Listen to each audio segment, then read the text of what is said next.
बात पूछना, चलो। हाँ, एक मिनट। इलेक्ट्रोमैग्नेटिक वेव्स में कुछ फॉर्मूले इसमें मिले होंगे। एक intensity equal to half epsilon naught E square C, ये किसी क्वेश्चन में आया होगा कभी ना कभी। हाँ, दूसरा, इलेक्ट्रिक फील्ड अगर E naught sine K X minus omega T plus five है तो मैग्नेटिक फील्ड होगा B naught by C, sorry E naught by C sine K X minus omega T plus five. शायद पहले मैं बता चुका हूं। इलेक्ट्रिक फील्ड एम्पलीट्यूड और मैग्नेटिक फील्ड एम्पलीट्यूड में ये रिलेशन है। ये अगर y है, z है, तो वेलोसिटी कितनी होती है? 1 upon epsilon mu 0 under root, और velocity is parallel to E cross B। ये ऐसे सोच सकते हैं, इलेक्ट्रिक फील्ड अगर ऐसा है,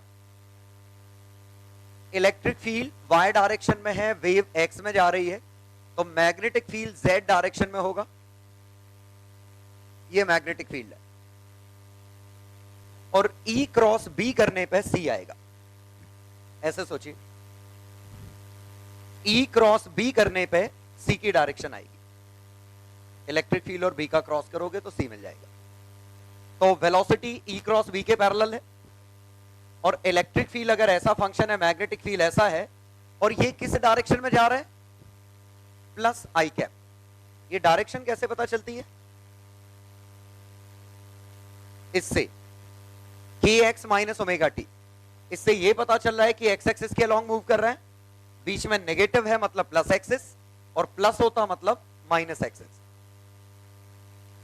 समझ गए? इसमें बीच में नेगेटिव साइन है, इसीलिए प्लस एक्स एक्सिस। और ये y लिखा है मतलब इलेक्ट्रिक फील्ड y एक्सिस के अलॉन्ग है, z लिखा है मतलब मैग्नेटिक फील्ड z एक्सिस के अलॉन्ग है। ये वैक्यूम का आंसर है। किसी और मीडियम का आंसर मिलता तो 1 upon under root mu 0 this into epsilon relative, और म्यू 0 इंटू म्यू रिलेटिव। तो इससे बन जाता refractive index c by mu होता है एप्सिलॉन रिलेटिव म्यू रिलेटिव का अंडर रूट। और हाँ, इंटेंसिटी एम्पलीट्यूड का स्क्वायर, तो पहला क्वेश्चन यही था Agra. Intensity is proportional to amplitude square. Intensity का 4:1 तो एम्पलीट्यूड का 2:1।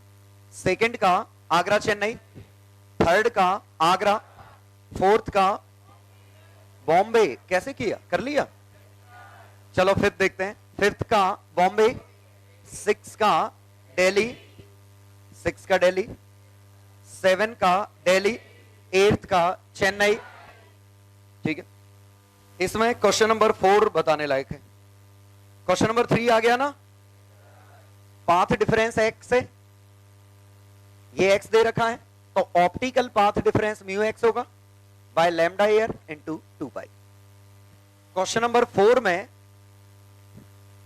एक लाइट यहां से गई, एक लाइट यहां से गई, ये N1 L1, ये N2 L2। तो देखिए, जब ये यहां पहुंची तो ओरिजिनली दोनों फेज में थी, लेकिन इसका फेज बदल गया, इसका फेज बदल गया, और इसका फेज कितना बदला तो ये कितना चला?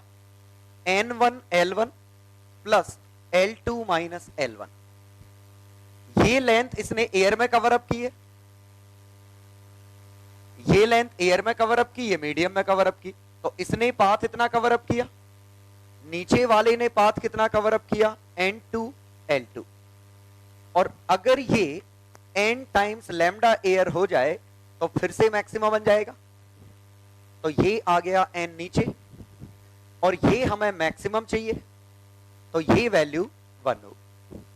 तो हमें ये सॉल्व करना है, और ये सॉल्व करने पे 1.2 आ रहा है। क्वेश्चन नंबर 9 का अच्छा क्वेश्चन था। 9 का आंसर दिल्ली।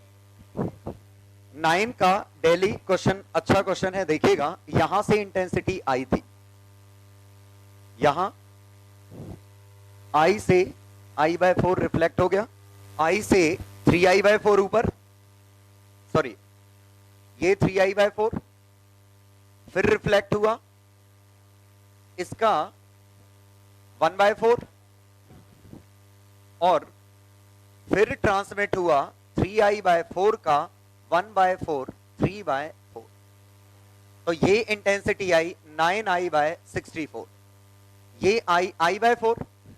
अब इन दोनों को कंबाइन करना है, तो इसका एम्पलीट्यूड a/2 लिखूंगा, तो इसका एम्पलीट्यूड 3a/8 होगा।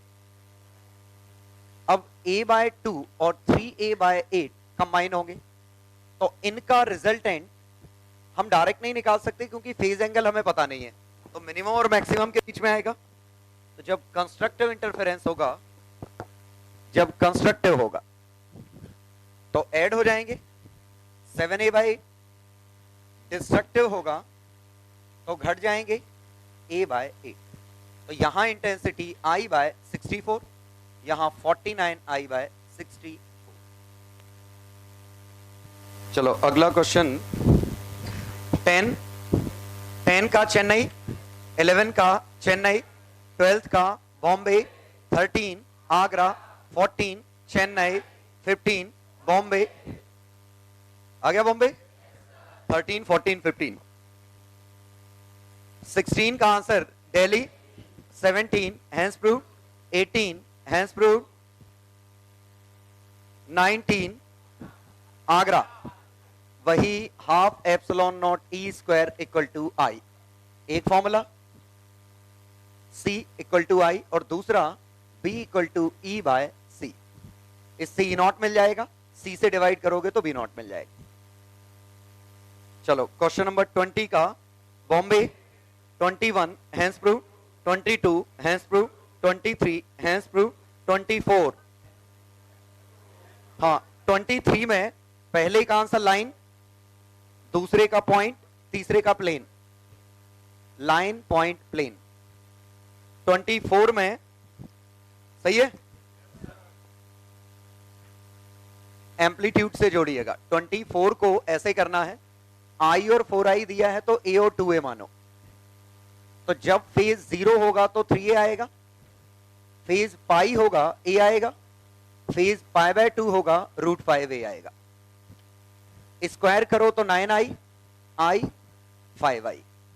25 का आ गया आगरा, फेजर बना लो। हाँ रोटेशन का OL2 निकाल लो जल्दी। चलो 1 to 7 आंसर दिए पीछे। चलो 1 to 7 डाउट बताओ। 7 का बॉम्बे आ रहा है, क्योंकि पहले ये इसी के ऊपर था, तो पहले था 1/3 ml स्क्वायर का ट्वाइस ओमेगा नॉट। अब ये रॉड ऐसे हो गई 1/3 2m 2l का whole square omega not, omega by 4 आया ये तो। बॉम्बे आया, पहले इसी के ऊपर था, तो दोनों का 1/3 ml स्क्वायर है, फिर पूरे सिस्टम का 1/3 2m 2l का whole square, omega not by 4 7th का।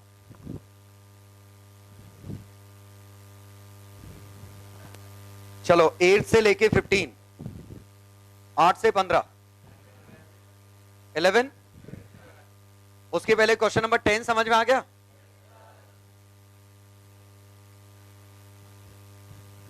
इलेवन का a solid body decelerate alpha K root omega, ये तो सॉल्व करना है, सर्कुलर मोशन का क्वेश्चन है।